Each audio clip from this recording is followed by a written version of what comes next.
So often, we want to ignore history. We want to act as though it didn't happen. Why? And you hear someone would say, why are we talking about what happened 100 years ago?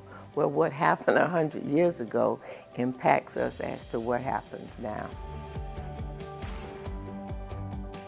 One of the lessons I absorbed at where the Orlando Police Station is located was Holden Street School.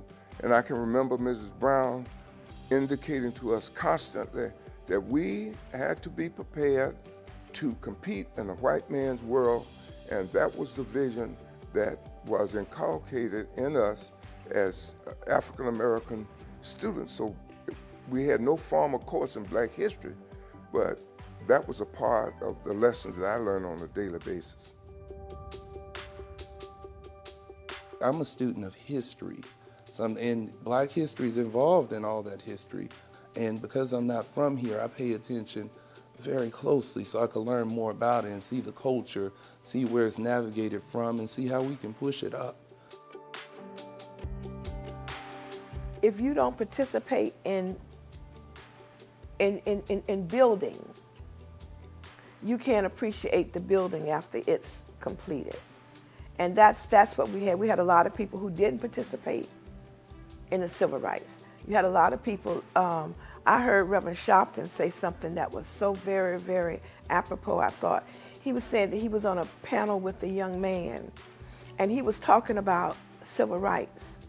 And this young man told him, well, this is my resume, and this is the work I did. Civil rights didn't do anything to help me with my resume. But Reverend Sharpton told him, he said, yeah, but it was the civil rights that made them look at your resume.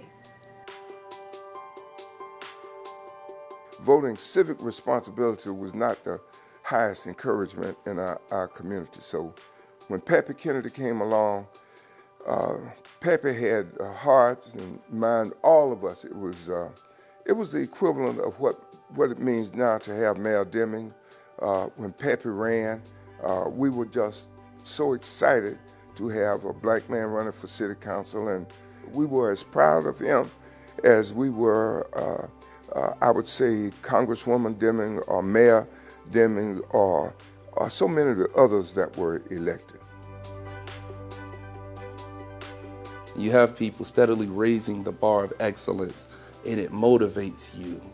When you see people doing things and they're pushing forward, it motivates you.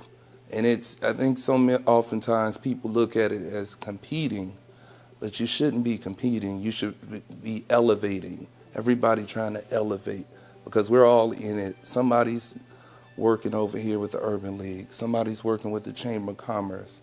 Somebody's doing some great work with the city of Orlando. Somebody's doing some great work with Orange County or Seminole County. We're all bringing each other up. So we're pushing each other forward. You know, there was at one time that African Americans and Europeans could not go to school together. The laws changed, and when the laws changed, things have changed for the better. And there are things that will come up because you have a voice. You need to make your voice known, because there will be others that come behind you that what you do will be impacted upon it.